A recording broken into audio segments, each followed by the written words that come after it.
caused more stress and more panic. So these people are stressed, they're distressed basically. Where do they reach? Where do they go? Okay, I think the government is also having plans for all that. For relatives of people who are in quarantine or anybody who is infected, they will also be needing psychosocial support. So they're going to have all that in place. And even if you call the numbers that have been given by a Ministry of Health, I think you'll be given somebody who can take you through some psychosocial support. And we as Muslim Psychologists and Counselors Association, we are also offering ourselves. So you can reach us, and I think we've been doing a lot of online awareness. So you can reach us, and we are willing to talk to anybody. We are willing to take them through this and work with them through this journey.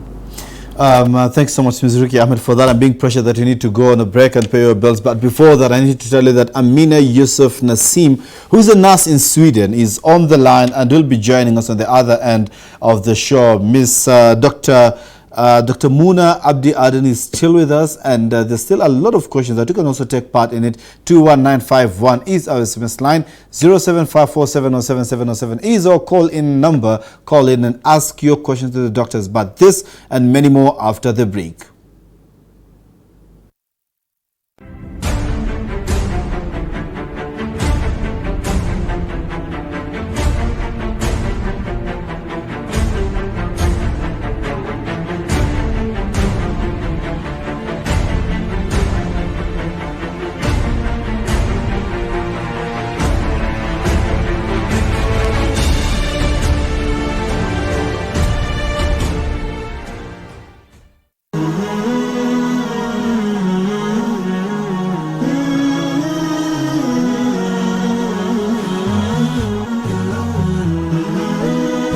Horizon TV, the beacon for the nation.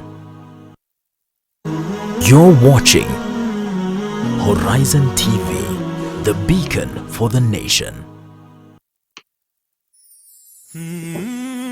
Walk with us as we tell you the stories of our society. Wengine atavaa mtandio kichwani utafikiri ni kijihandkerchief. Enzi za wakati wa kusema ati alisema akasisitiza akihutubia wanahabari, enzi hizo hazipo tena. Kuchimbua na kunakili matukio kwa undani. We want to create current awareness ranging from adventure, human interest and inspirational stories, ili kuweza kukuelimisha, kukuburudisha na kukubumbuisha.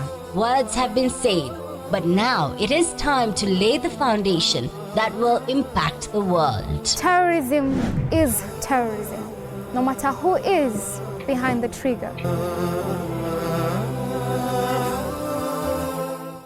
تبارك الذي نزل الفرقان على عبده ليكون للعالمين نذيرا. Ni kitabu kitukufu. Ni kitabu ambacho cha miujiza kilichoteremshwa kwa mpangilio. Hazikuletwa harufu hizi za mkato moja kwa moja. Hakuna mfano wake. Na hamwezi nyinyi Makureishi kuwa ni wenye kutunga kitabu kama hiki, ingawa zimetumia harufu zile ambazo zimezitumia katika kuandika au katika kusema. Miujiza yake Al-Malik. Mwenyezi Mungu ana uwezo usiokuwa na kifani. Ni malengo ya Qur'an. Khazain zote za ardhi na samawati ziko mikononi mwake. Sheikh Muhammad Badamana na uchambuzi wa Qur'an kwa undani kila Alhamisi saa 3 usiku kwenye Horizon TV.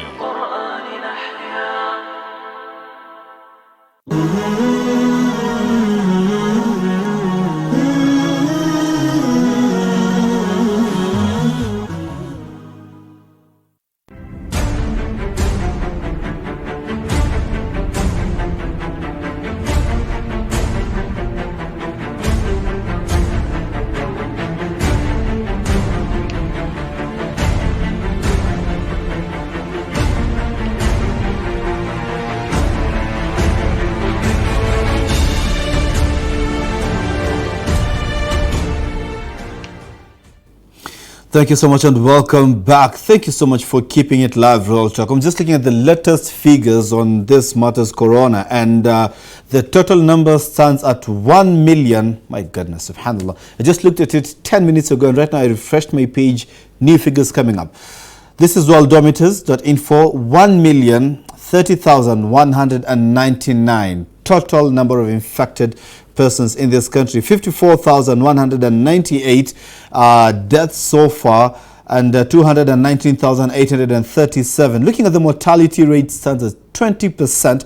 That is 54,198, and the recovered and discharged stands at 80%. Yes, crossing over to Sweden, where Miss Amina Yusuf Nasim is joining us all the way from Sweden. This is Anas. Miss Amina, assalamu alaikum wa rahmatullah. Wa alaikum salam wa rahmatullahi wa barakatuh.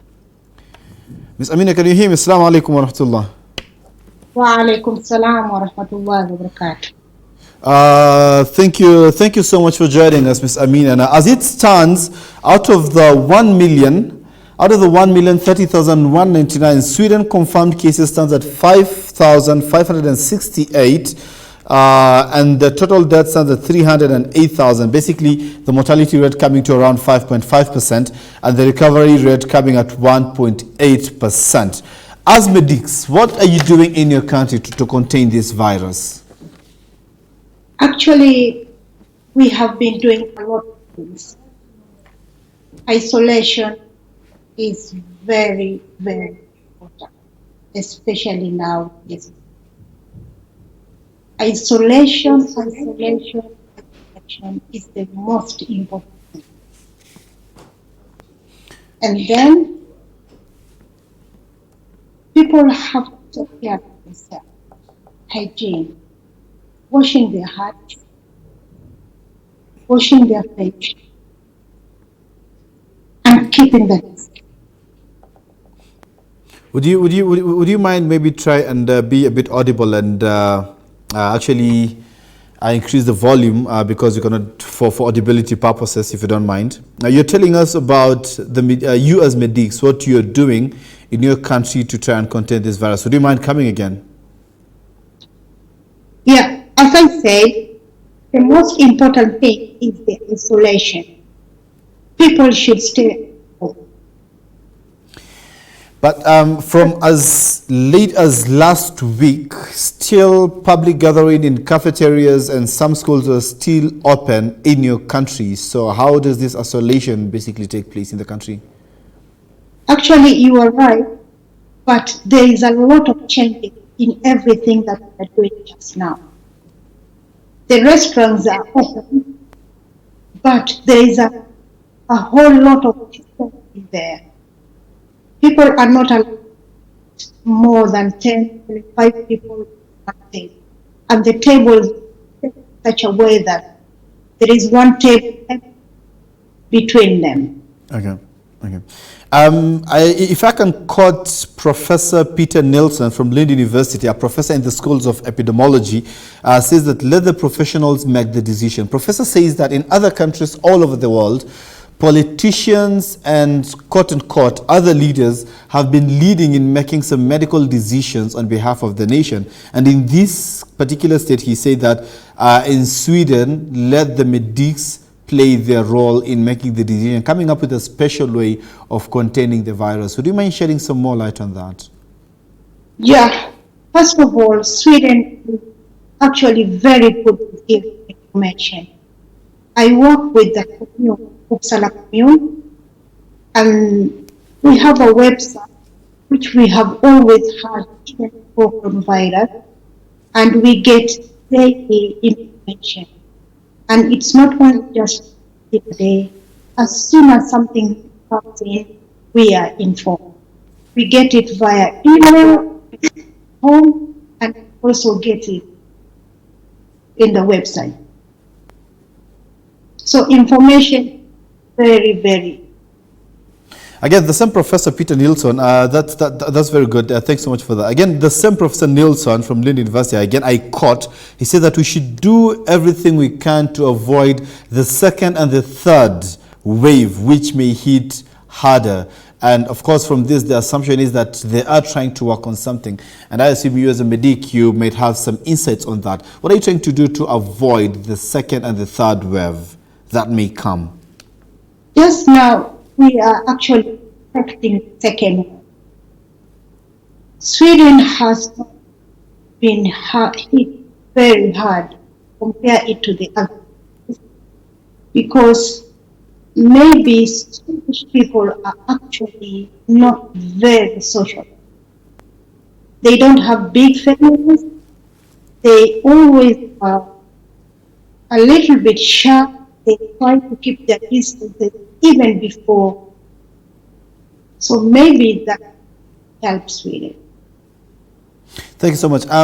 Ms. Amina, again, in UK, some of those who succumbed to this pandemic were 4 medical practitioners, to be precise, 4 doctors. Some of them were doctors, some of those who have succumbed to this. So as medical practitioners in that country, because there is an outcry basically within some medical practitioners in Kenya right now that they are not well equipped in handling this pandemic. What would you say about the level of preparedness, especially for you medics, in handling this coronavirus?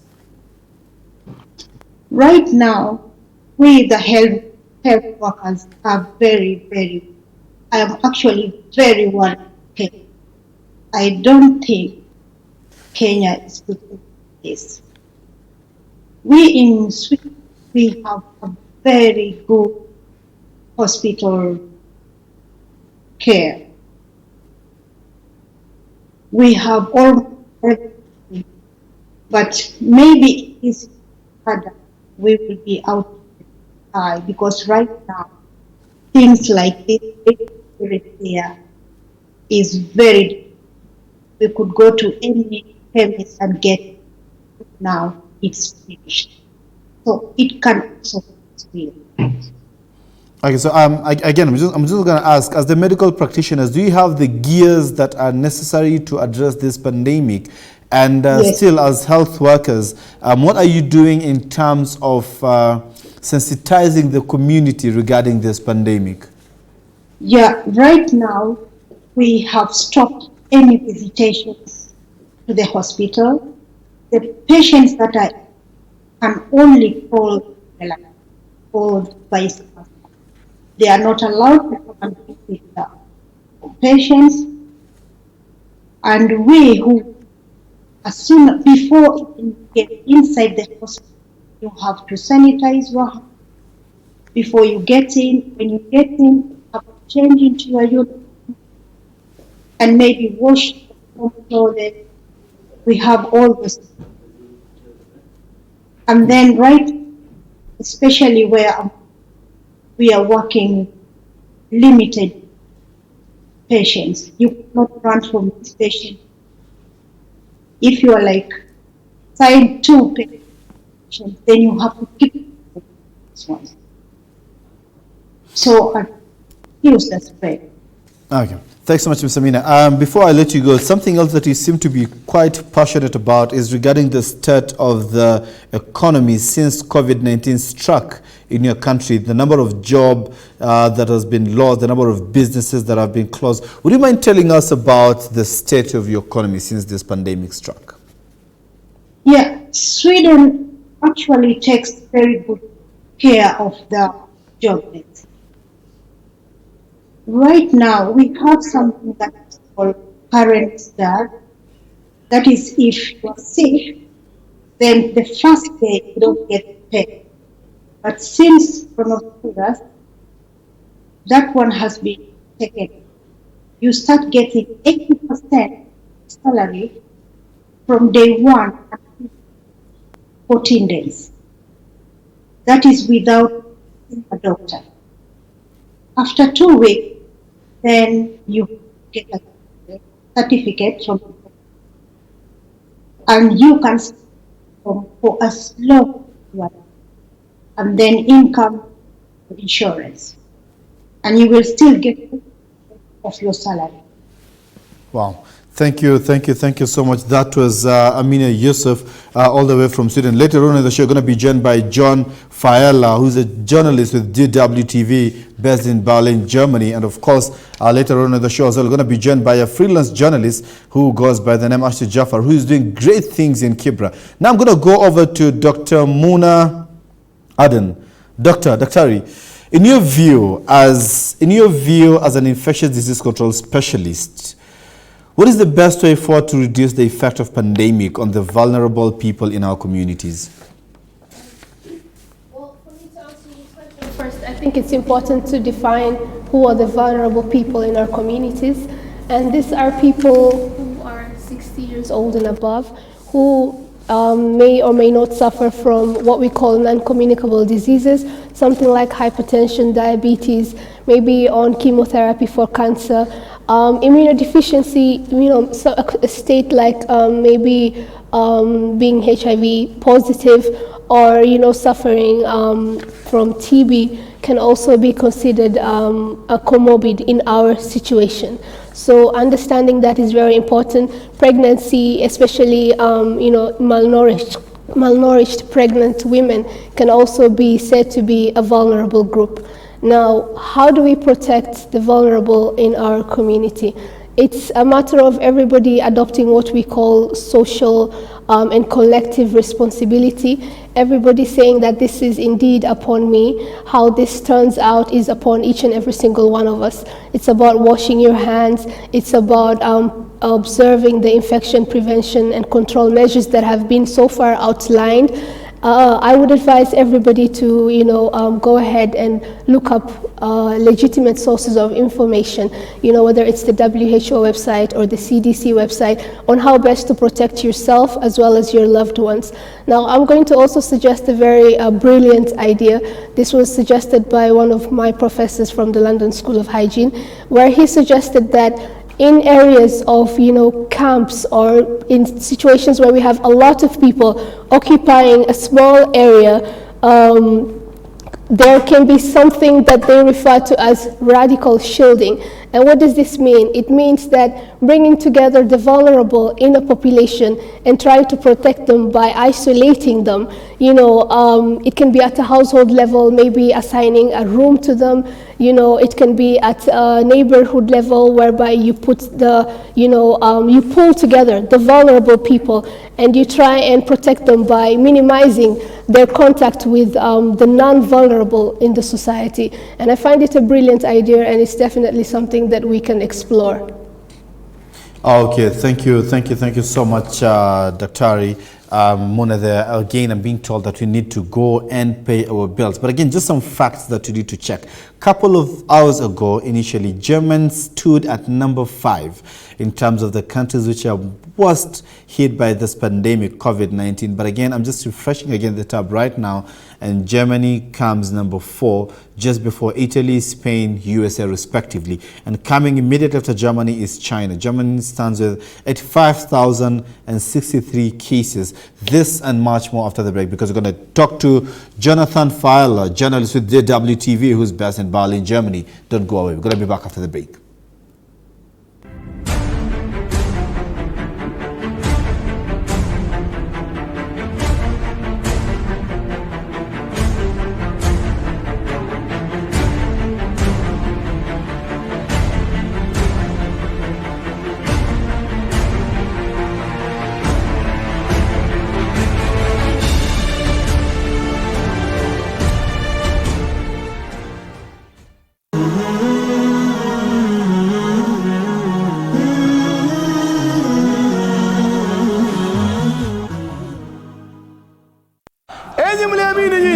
Practice this direction from Allah subhanahu wa ta'ala perfectly. Reminders from the member. Msije mkafata nyayo na barabara na njia ya shetani.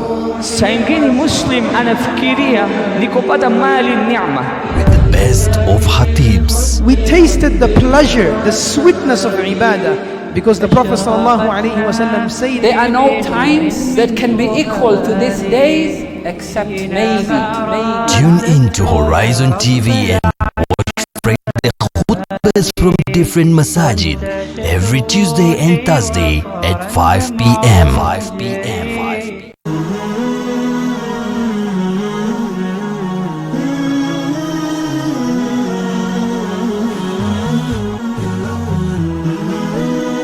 Horizon TV, the beacon for the nation.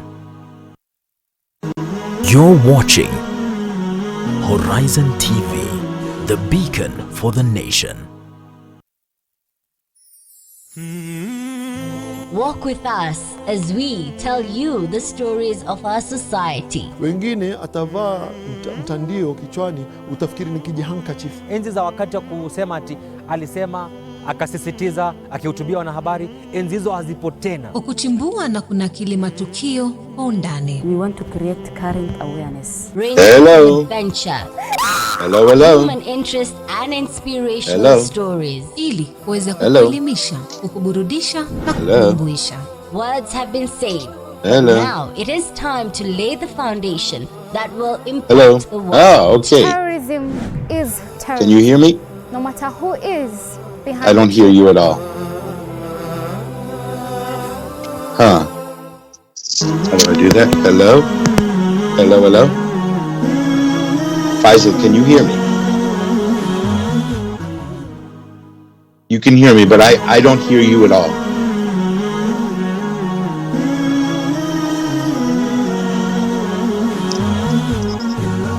I don't hear anything. It's just like no signal, HorizonTV, no audio signal. the Right? beacon Let's see. for the nation. Can you? No. Do you have your? Is your on mute? Call me right back. Call me right back.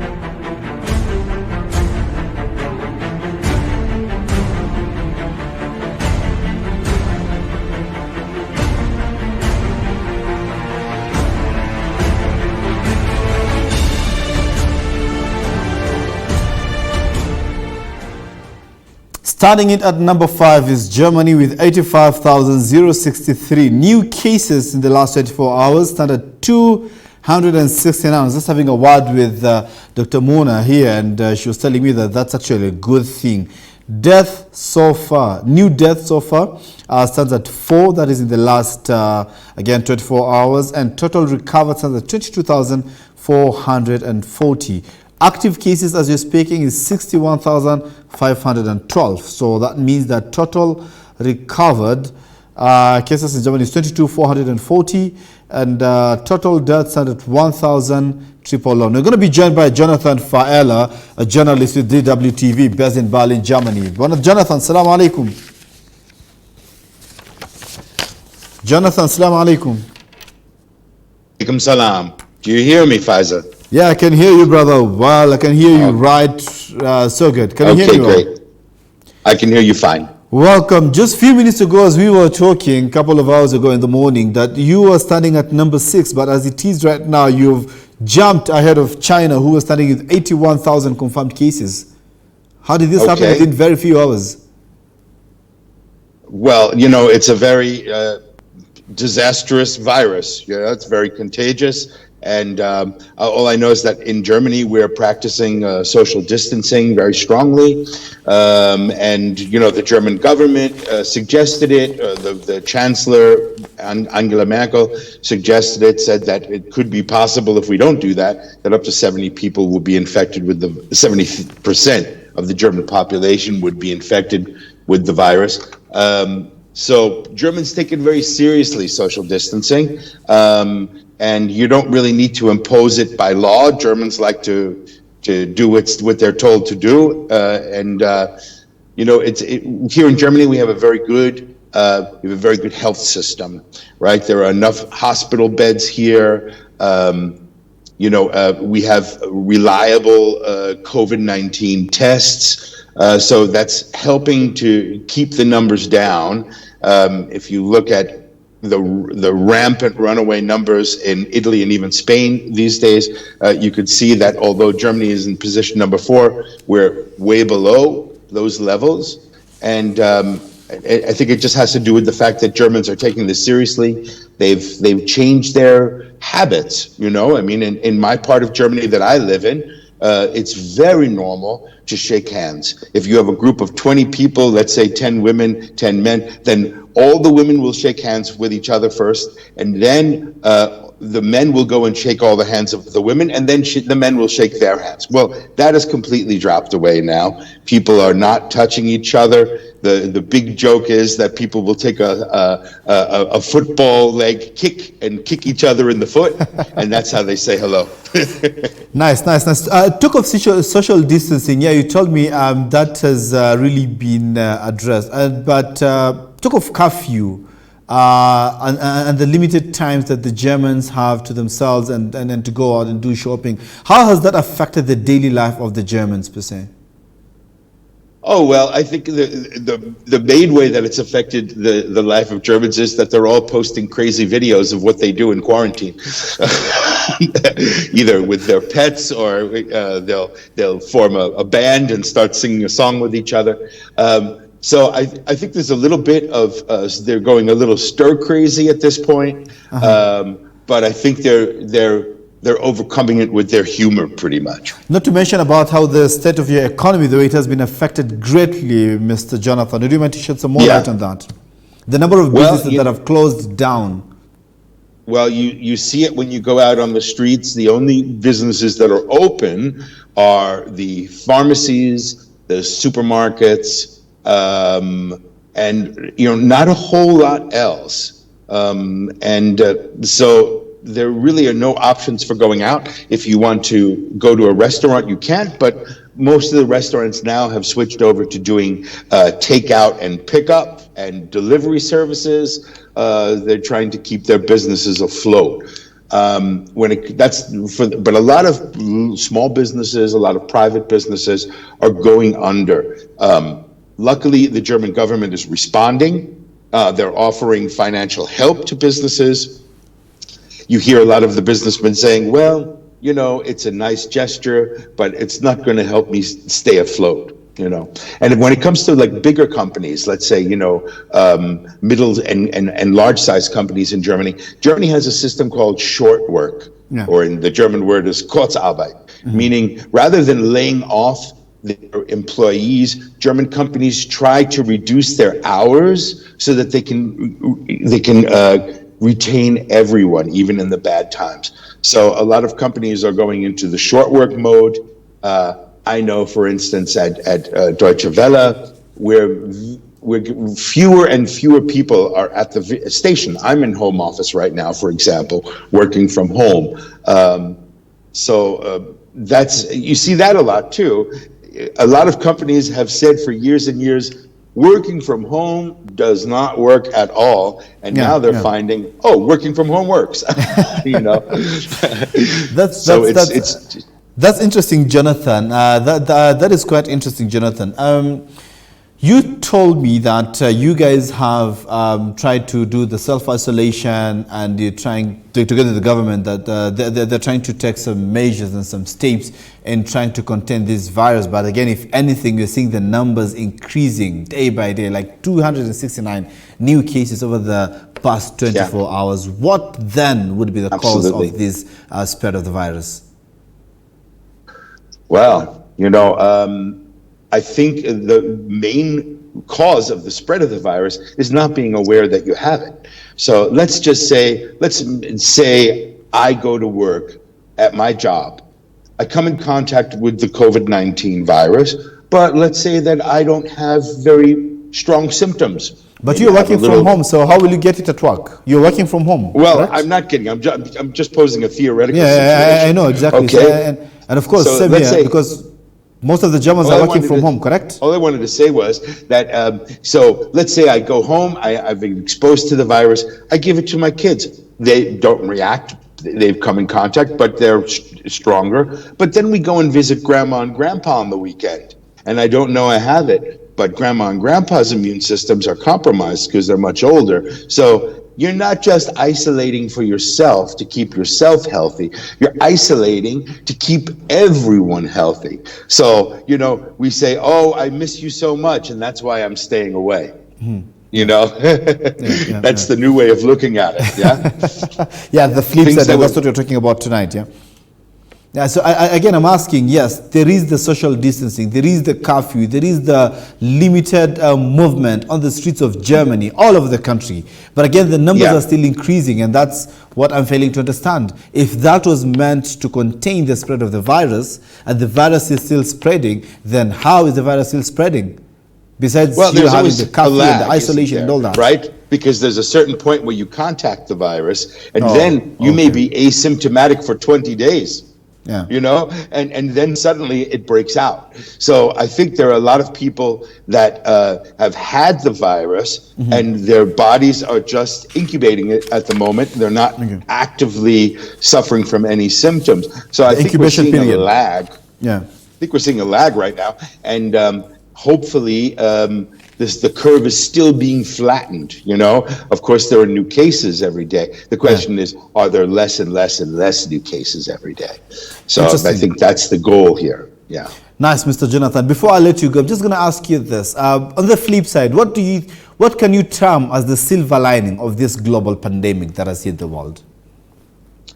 I think the silver lining is, you know, this is a time of reflection for people. You really can't go out and do things. So you're more concerned with yourself. You look at your life situation. You suddenly have ideas maybe how you can improve it. And, you know, the old joke here is if you tell a man to do a chore, he's going to do it. You don't have to tell him every 6 months, right? So I find I'm repairing everything in the house that needs repairing.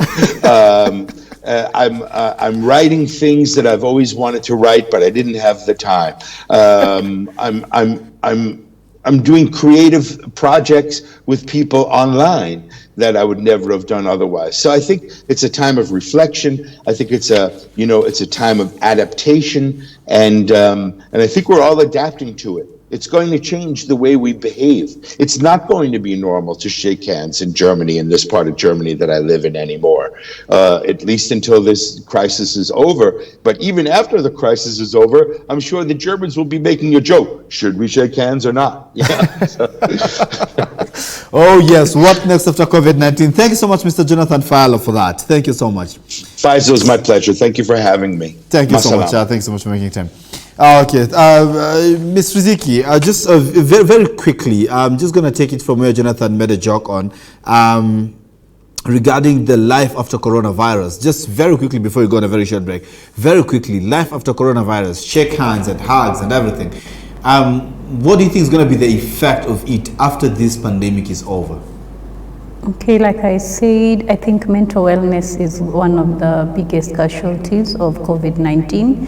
And because it's a trauma event, when we go through trauma, we always have the effects of trauma. So I think the most important thing is at the moment is how do we mitigate these effects early so that we see less of these effects after COVID-19.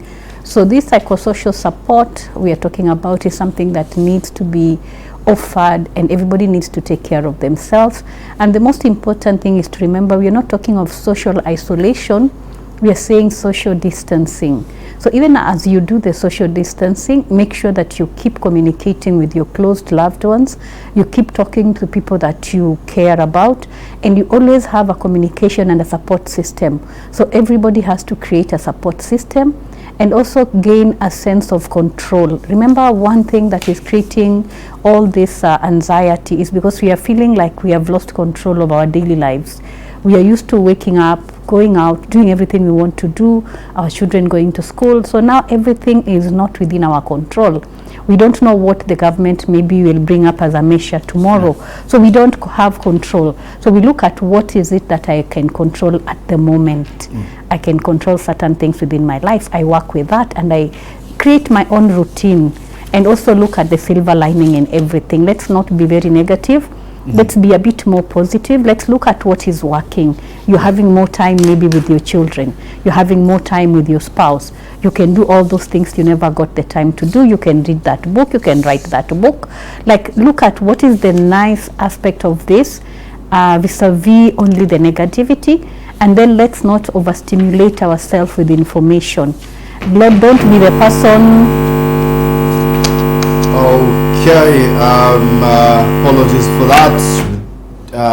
Apologies for that, and that's how we're going to go on a very short break, but we will be back. Sorry for that small technical disruption. Going to go on a very short break, but don't you go, because you're having Asha Jafar on standby. Of course, this is a freelance journalist doing great things in Kibra. We're going to talk about that after the break.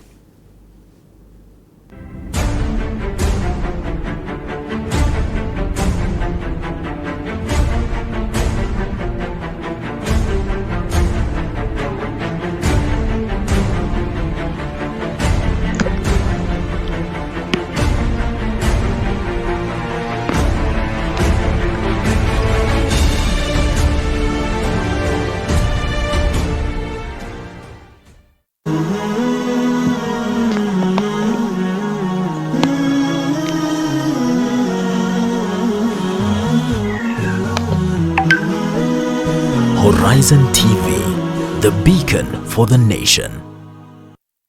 تبارك الذي نزل الفرقان على عبده ليكون للعالمين نذيرا. Ni kitabu kitukufu Ni kitabu ambacho cha miujiza kilichoteremshwa kwa mpangilio. Hazikuletwa harufu hizi za mkato moja kwa moja, Hakuna mfano wake, na hamwezi nyinyi Makureishi kuwa ni wenye kutunga kitabu kama hiki, ingawa zimetumia harufu zile ambazo zimezitumia katika kuandika au katika kusema. Muujiza yake Al-Malik. Mwenyezi Mungu ana uwezo usiokuwa na kifani.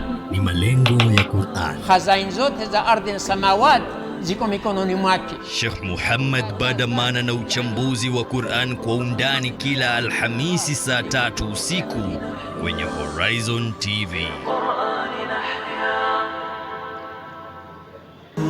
You're watching Horizon TV, the beacon for the nation.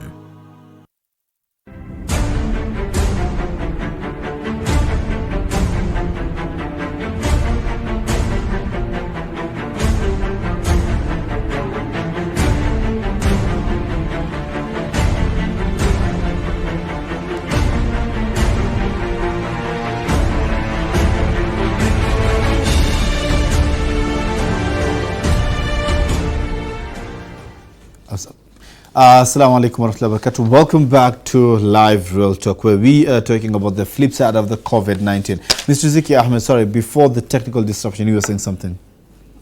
Thing is that we all should stop being media personalities. Let's not start keeping a tally. Don't be the person sitting at home and you know how many Americans have been infected, how many have died, you have all the images, you have all that. That is not very good stimulation for your mental wellness. So let's keep away from this media as much as we can. Just get the right information and as much as you need, and that's it. And now get on to doing pleasurable activities. Do things that make you happy, and at least try and elevate your mood, because isolation actually can lead to depression. So we have to be very careful how we handle this. And on another note, I want us to realize that the anxiety we are feeling, the people who have anxiety disorders, who live with this kind of anxiety on a daily basis.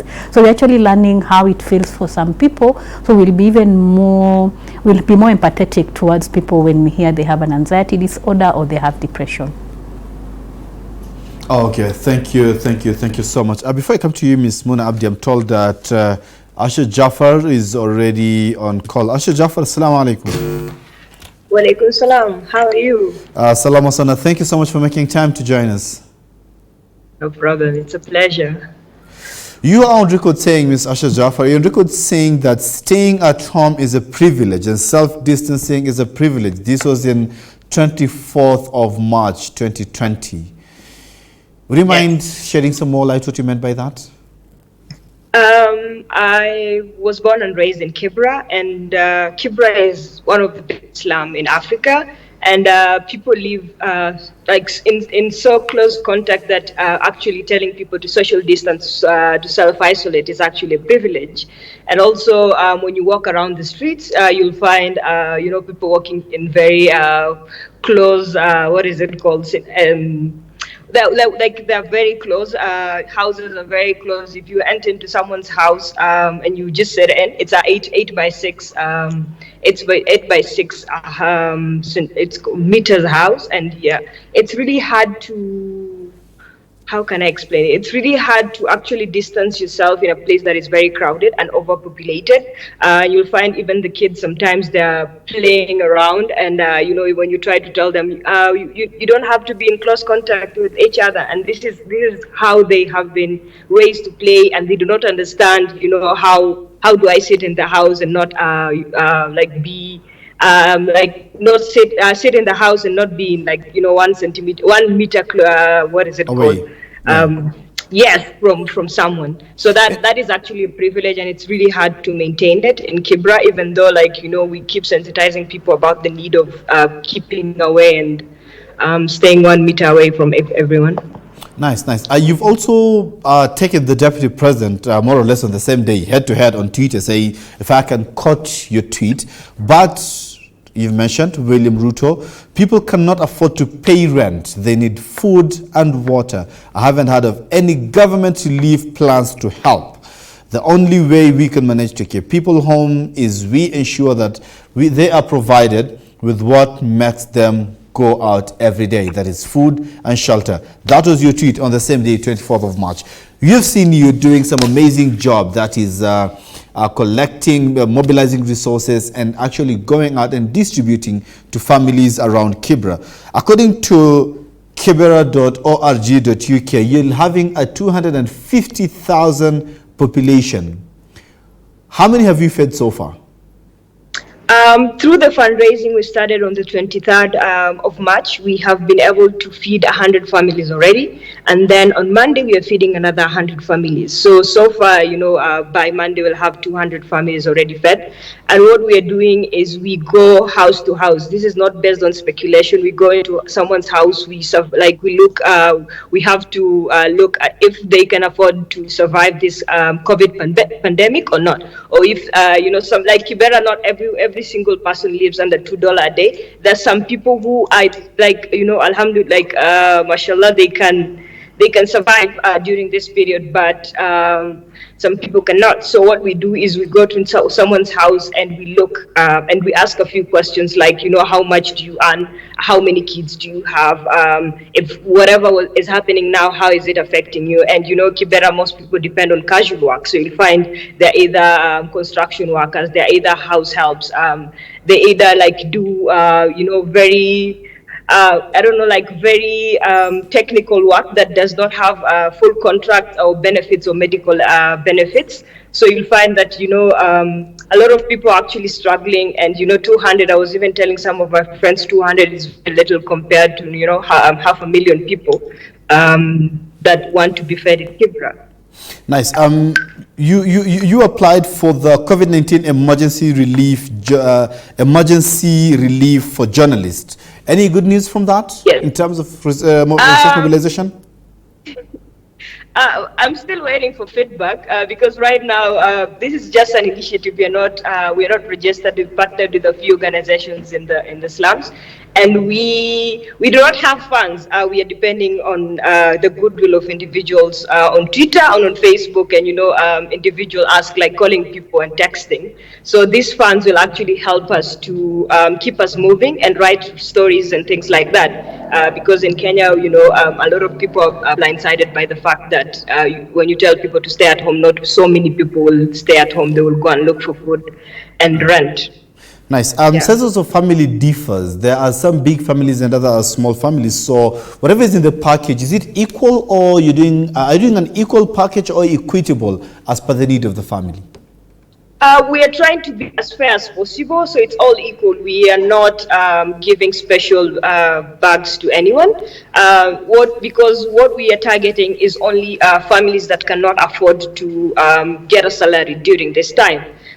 So what we are doing is we are only like 4 kilos of onga, 4 kilos of wheat, 2 kilos of rice, 1 liter of cooking oil, a bar soap, like essentials that can keep someone in the house, even though there's a curfew. They can say, okay, I have I have something in the house. I will not go out and meander and look for trouble and things like that.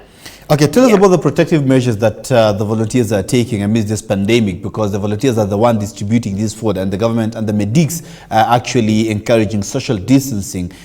So what protective measures are you taking to protect yourself and your volunteers, the one that you're working together, from contacting the COVID-19? The thing that we're doing now is, mashallah, so many of the volunteers are well informed about the effects, everything.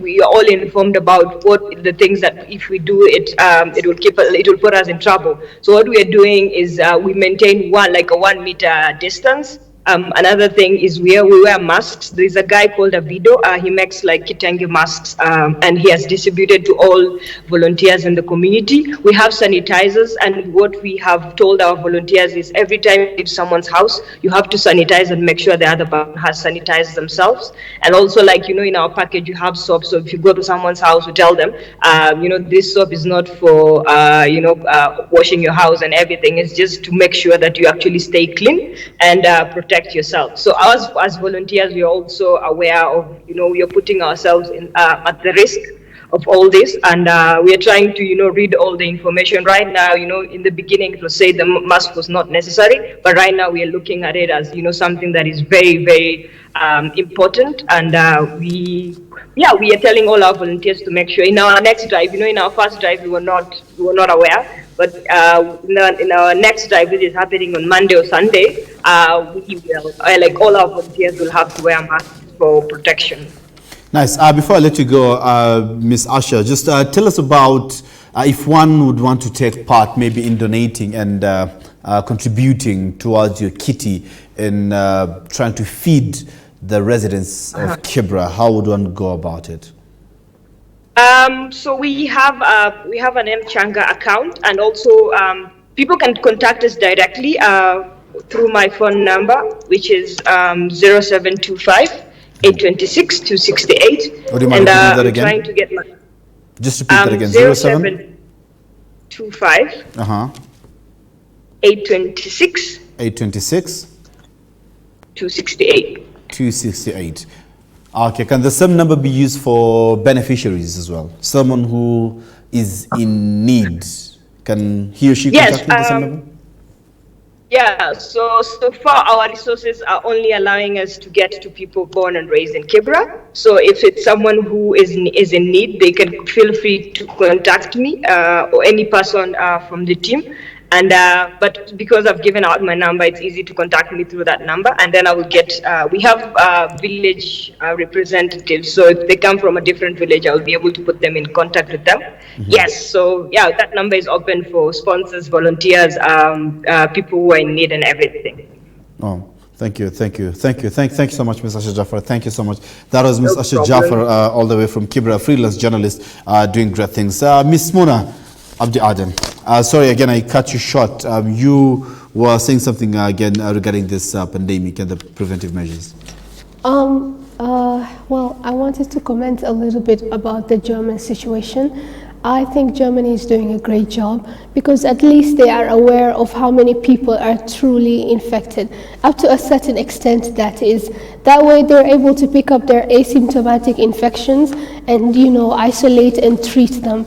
Therefore, it's just a matter of time before their curve is hopefully going to, go towards the deceleration phase. But we shouldn't be so concerned about the numbers. The higher the numbers that you pick up, the better, because that way you're able to know what is truly happening in the ground. We have what is known as the iceberg effect in epidemiology, whereby the number of people infected, the number of people actually diagnosed and treated is a very small percentage of the number of people actually infected. And a recent study that came up showed that whenever you have one, death from a community transmission, you might have 500 to 1,500 cases out there that perhaps you have not detected.